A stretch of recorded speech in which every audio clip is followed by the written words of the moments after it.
Alright, so this is Castakli Noche Buena, number 2 on trending ngayon, no? So let's go.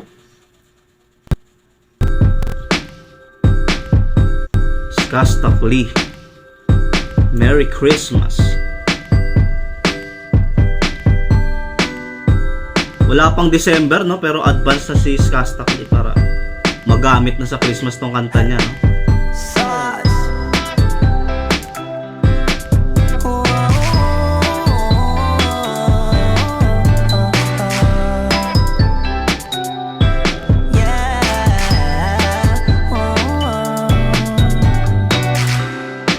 Litrato mo sa aming telepono.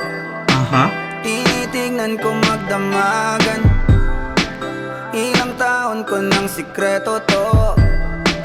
Ayoko din nilang malamang damdamin ko'y binabalik sa ating nakaraan. Sa tuwing dumadaan ang batang nangangaroling, magkukunwaring parang walang narinig pero nakasilip sa bintana. Ganda na ganun. Tan tarararararararan.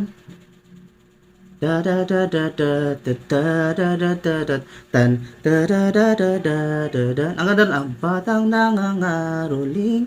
Napakaganda nung ano na yun, ng tono na yun. Balik natin from the start. Napakaganda nung ano dito, yung music video. Napaka-crispy nung datingan nung ano ng video. Pagka ano nito, yung parang napaka-HD ng datingan ng itsura nila. Napaka-high class nga, no?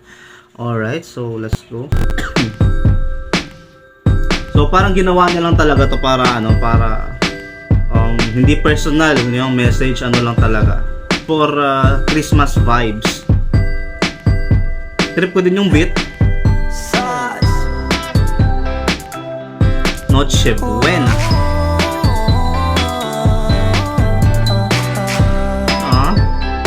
Directed by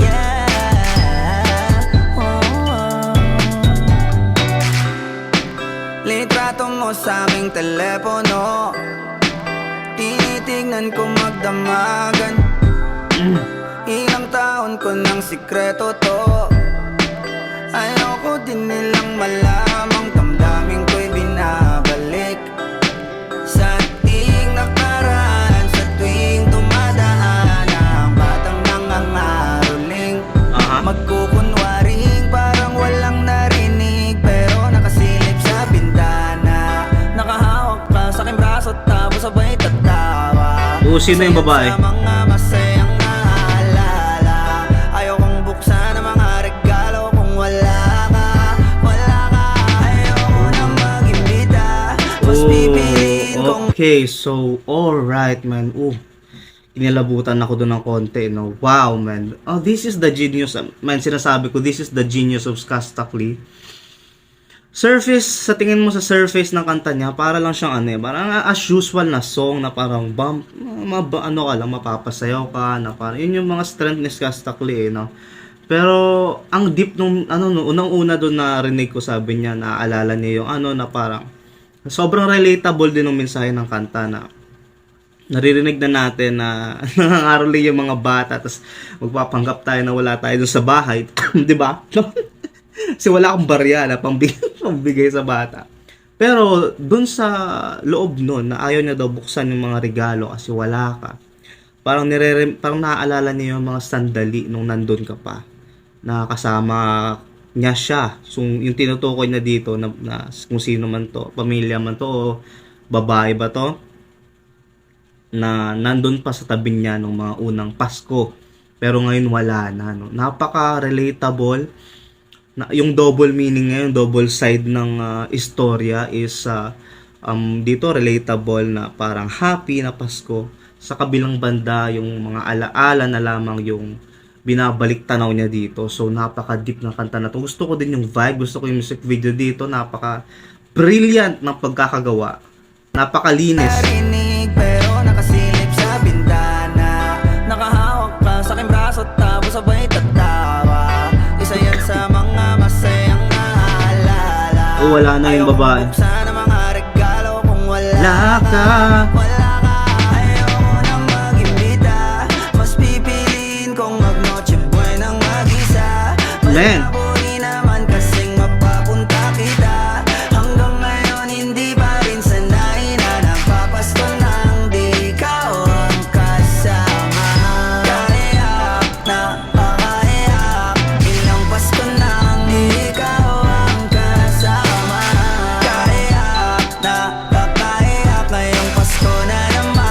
ganda ang catchy nung chorus ng catchy. Pero I have to give credit sa ang galing niya ang galing kasi isa din siya sa directors nito eh. So napaka-aesthetic ng mga area, ng mga shots, napakagandang tingnan, napakalinis, napaka-high class ng mga shots dito, yung mga frame by frame, napakagandang tingnan sa mata, no. Bukod sa kanta, napakaganda ng kanta. Which is for me entirely this is a sad song. Kasi hindi naman talaga siya entirely masaya. Ano lang siya eh, parang flashback or yung parang alaala na lamang. So this is officially a sad song for me, no. Pero naano lang tayo, parang na-distract lang tayo sa ganda ng beat, no. Pero let's go. Isa, malabo rin naman kasing mapapunta kita. Hanggang ngayon hindi pa rin sanay na napapasko nang di ka kasama. Kaya na Ganda ng mga shots, oh. Yung mga ganda, oh. Aesthetic. Aesthetic. Dama ko ba, Pasko parang di na. Wala akong planong magpabisita. Yung lungkot tayo kung ipakita. Please lang wag nyo na muna kung kakatukin sa aking bahay. Walang babati ng Merry Christmas. Nagdadalang hati aming pag-ibig, hindi naghari. Sa tuwing huling buwan ng taon, ganito lagi. Simula nung mawala ka, gabi ng Pasko, tanging hawak ko lang ay gitara. Yan ang ganda nung Madalas mapanaginipan, ikaw pa rin ang kasama. Ano bang dahilan para maghanda o magsaya? Kung wala ka, ayaw nang mag-imbita. Mas pipiliin kong mag-noche buenang mag-isa. Malabo rin naman kasing mapapunta kita.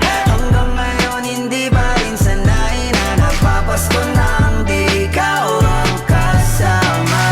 Kaya na ilang Pasko nang di ikaw ang kasama. Kaya na ngayong Pasko na namang di ikaw ang kasama. Tapos biglang may dumating na chicks.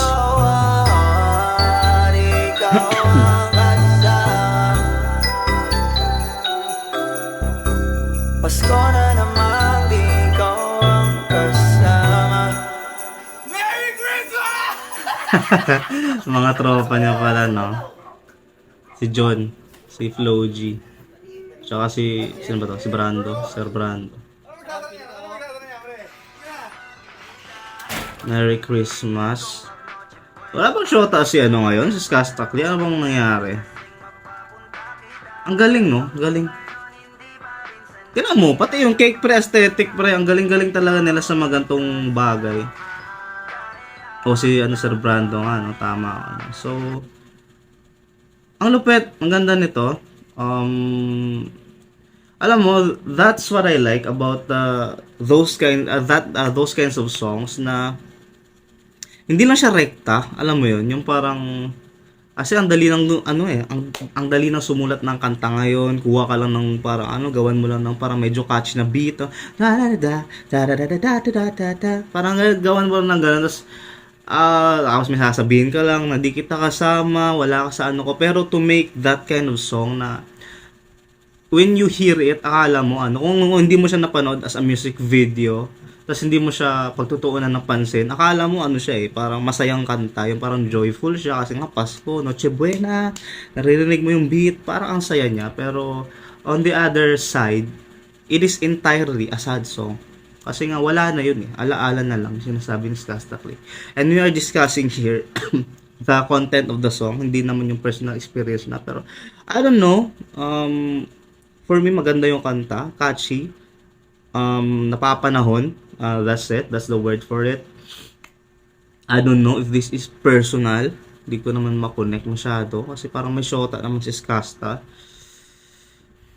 But anyway, no, that was good, that was nice, and I'm sure, man, this is what I've been saying, sa mga flowy shit na kanta, Skastakli paborito ko, kahit na minsan di ko gusto yung mga pinagagawa niya sa personal na buhay niya, I don't, it is what it is, man, but the craft is amazing. And sa mga flowy na mga rap talaga na mga flow, si Flow G naman yung idol ko. So, that's it. Tapos sa mga cadence naman si Easy Mail. So, yeah. That's it. That was Noche Buena by Skastakli. So, subscribe to watch more of this. If idol nyo si Skastakli, madami yan dito kasi idol din natin yan. Maraming salamat sa panonood. Curbs PH out.